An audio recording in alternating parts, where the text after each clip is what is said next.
A very good morning, children. Welcome back.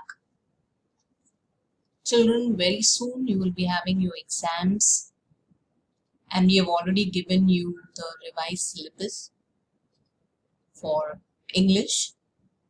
Today, children, we shall do the revision of this chapter 4.4, My Financial Career.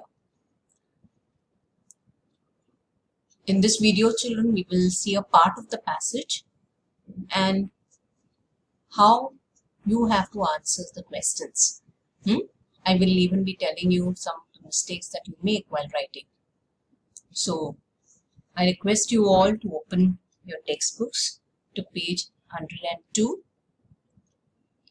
because I'm reading from that page. The passage is from that page. So, please keep your textbooks open because that's going to help you to understand better. So, shall we start then?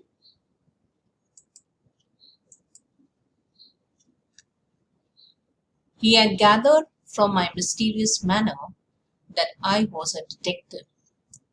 I knew what he was thinking, and it made me worse. No, not from Pickerington's, I said, seemingly to imply that I came from a rival agency. To tell the truth, I went on, as if I had been prompted to lie about it. I am not a detective at all. I have come to open an account. I intend to keep all my money in this bank. The manager looked relieved but still serious. He concluded now that I was a son of Baron Rothschild or a young Gould. A large account, I suppose, he said. Fairly large, I whispered. I propose to deposit $56 now and $50 a month regularly. The manager got up and opened the door. He called to the accountant. Mr. Montgomery, he said, unkindly loud. This gentleman is opening an account.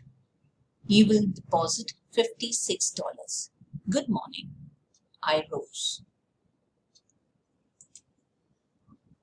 A big iron door stood open at the side of the room.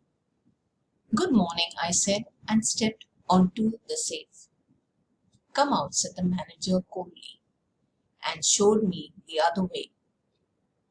I went up to the accountant's wicket and poked the ball of money at him with a quick, convulsive movement, as if I were doing a conjuring trick. My face was ghastly pale. Here, I said, deposit it. The tone of the words seemed to me. Let us do this painful thing while the fit is on us. He took the money and gave it to another clerk. He made me write the sum on a slip and sign my name in a book. I no longer knew what I was doing. The bank swam before my eyes. Is it deposited? I asked in a hollow, vibrating voice. It is, said the accountant. Then I want to draw a check. Now, this is a part of the passage that I've taken from the lesson. Now we will see what are the kind of questions that can come, okay? Now here it says, read the following scene passage and complete the activities. So you have the first question, arrange the following in chronological order. Now what is chronological order? The order that is given in the text, okay? So here they have given you 4 sentences, but these 4 sentences are not in the order of the story that is given in the text, okay? So you will have to put it in the right order. Clear? Now that, of course, you look at the passage and you will come to know what is the first, okay, which is the second or third. So let's first just read it. It says narrator asked to draw a check. Manager thought narrator was Baron's son. Narrator deposited money. Mr. Montgomery gave money to the clerk. Okay. Now you know who the narrator is, the author, the one who's telling the story. Now you know what is the order. Now, children, I just want to bring to your attention that when you write any questions, okay, which come like these, with A, B, C, D, please, when you write the answer, don't write only, the alphabets there. You have to write the entire sentence again. So here, when you're arranging it in chronological order, all right, see that you write the first. Now, which is the first one? We say manager thought narrator was Baron's son. No, that was the first thing. As he entered and he met the manager, he thought, manager thought he was Baron's son. Okay, so that is the first thing. But what is the alphabet there? B. So you'll put B and you'll put the right answer there. That is the first thing that comes. Second is what? Second is, yes. Second we see like Mr. Montgomery gave money to the clerk. That is the second one. You see, you put the same alphabet there, D, but it comes in the second order. Then we have the third, narrator deposited the money. Yes, the C one, narrator deposited money. And lastly, we have the A1, narrator asked to draw a check. Alright, so you see, we have put the alphabets according to the sentences that is there, but the order, okay, we have put it in the right chronological order as it is in the textbook. And please, as I said, don't just write, some of you just write B, D, C, A. Okay, your answer may be right, but you don't write the sentences, then no marks will be given to you. Please see, children, that you write complete answers. Okay, don't just write the alphabets there, write the full sentence. Let's move on to other kind of questions. You have, whom did the manager think the narrator was? Now, whom do you think the manager thought? What did the manager think the narrator was? What? He was a detective. Okay. So now when you write the answer, you don't have to use this word think here. You have to make it in the past tense. So the manager thought that the narrator was a detective. If you write it in this form, only then the answer is right. Clear? Many of you just copy paste from the passage that is given. That is not right, children. You have to write it in the right tense.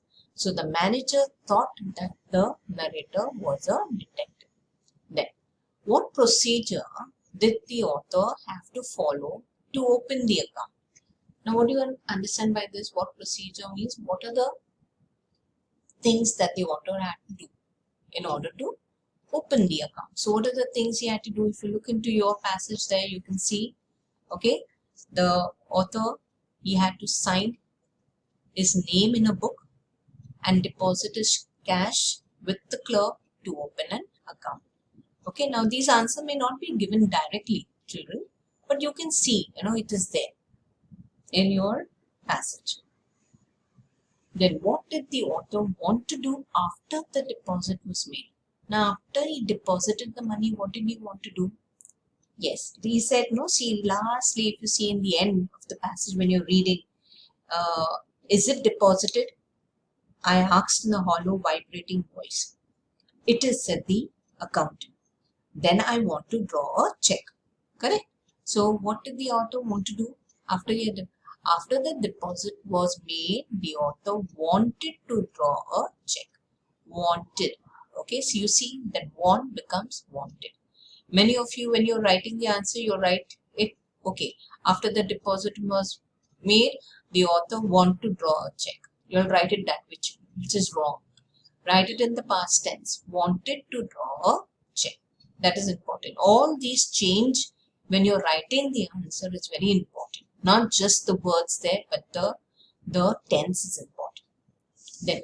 Then coming, you'll get some grammar questions to as directed. Now the manager looked relieved but still serious. Now you have here the question given here. Start the sentence with in spite of. So let's start with in spite of. How you write in spite of looking relieved, the manager was still serious. Now Here, you need to really know how to change this. Alright, because here we have put looked. So in spite of looking relieved. Okay, you can't say in spite of looked relieved. It's not good, correct English. And but, you have removed the but, so in spite. You have already written in spite, so no need of that but. Oh. So in spite of looking relieved, the manager was still serious. So that makes the sentence correct. Then I want to draw a check. Pick out the infinitive. Now you've already done a video on the infinitive. Okay, so you know what it is. This is we've been doing with you even in class. So which is the infinitive there? To draw. This is very simple. But when you are writing the answer, please pick out, write it down, to draw, and write there infinitive. This is the way you're going to write the answer. Okay, get into the habit of writing it, not just underlining it and leaving it there. So you pick out the infinitive, write the word to draw, and write the infinitive. Then next is, do you feel? Now this is a personal response question. You know what is personal response question, no children? Personal response questions are what? Which you are going to answer what you think. Whether, and your answer is not it's not going to be wrong. Okay, but what you think about it. So do you feel? It can be anything. Okay, so do you feel a bank should treat people differently according to how large or small their account is? First, you understand the question. Okay, now here the question is asked like, do you feel, the bank should treat people differently? Now, suppose you have an account, and if your account is small, so should they be treating you, giving you less good treatment? Or if you have a large account, then they will treat you well. Should that be the way bank should treat? Okay, so this is a general question. It's a personal response question. What do you feel about it? Do you feel a bank should treat people? Do you think a bank should be doing that? Okay, that is what the question is. Treat people differently according to how large or small their account is.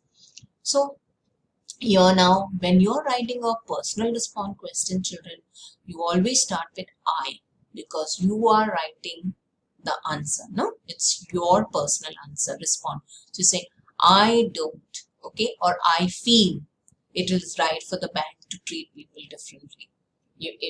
Maybe you think it's right, okay, but here the answer, I'm just put it, I don't feel banks should differentiate, okay, or treat people differently. I've just written that differentiate among its clients. Client people are the customers or client, you can put. But in most of the places, it is commonly seen. Most of the places it is commonly seen means it is happening in most of the places. We see that. Okay. Now, these are the few questions that I put for this passage. I even put assignment for you. Okay, those are other different questions which can come for the passage. So what is important in your passage, children, that you read your passage well. Read your passage well. It's not that when the paper comes, question paper comes, you're reading the passage.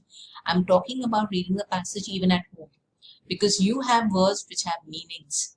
All right. So when you read your passage, your lesson well, the scene, in the scene passage, you can get your maximum marks if you are well prepared, isn't it? So please do the assignment that I've given you. It's an easy assignment, and go over this video again to understand how you write the answers to the passage. Thank you, children, for giving me a listening ear, and God bless you.